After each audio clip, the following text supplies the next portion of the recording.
कलाकार मानक संघ मनस्कता भितर उभय कला और कलाकार उन्नति संगपित। महासचिव रोशन कला और कलाकार हितैषी महामंच कंधमाल जिला वरिष्ठ कलाकार संघ पक्षर एक कलाकार समावेश स्थानीय पाटखंडा मंदिर परिसर में अनुष्ठित हो जायछि।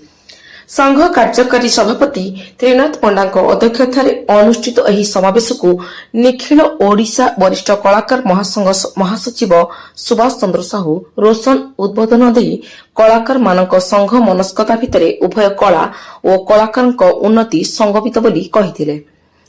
महासंघ कोषाध्यक्ष महेंद्र कुमार साहू समेत सबर पात्र सैन्यासी बाग करुणाकर दिघल प्रमुख अतिथि भाव जोगदे कलाकार जन्मर महान्यता संपर्क में आलोकपात करथिले।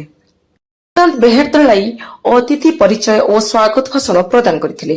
कार्यक्रम परिचालना क्षेत्र में सर्वश्री उमाकांत साहू, पार्थव बेहेरतलाई, रमाकांत बेहेरतलाई, श्रीकृष्ण बेहेरा, नारायण बेहेरा, मांचा दिगाल, ऋषिनाथ विषयी, सलमान नायक, सरोजिनी शतपथी, सुवासिनी प्रधान, जयंती साहू, कमलिनी प्रधान प्रमुख सहयोग करथिले। एथिरे कंधमाल जिलार बालीगुड़ा, दारिंगबाड़ी, सरंगड़, बुड़गुड़ा, फिरिंगिया, उदयगिरी, फुलबाणी, खजुरीपड़ा, कोटगड़ आदि अंचलरू बहु कलाकार जोग देथिले। परिशेष रे सनातन गौड़ आनुष्ठानिक धन्यवाद अर्पण करथिले। निखिल ओडिशा वरिष्ठ कलाकार संघ कंधमाल उपसभापति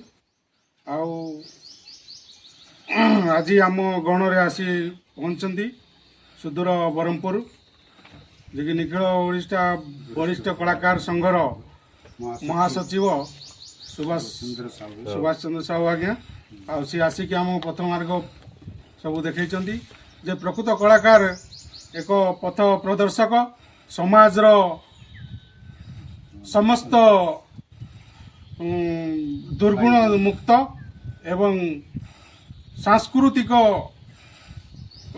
आधारित सबू आमको बुझेले एवं माने जीवनी कहले अतुक्ति हम ना जे कि गोटे समाजर जीवनी हूँ कला कला माध्यम आम समस्त प्रकार भाव परिवेषण करिथाउ ए प्रकार मार्ग रे हमको बुझाई से आज्ञा को आम विशेष धन्यवाद देउछु। जय जगन्नाथ।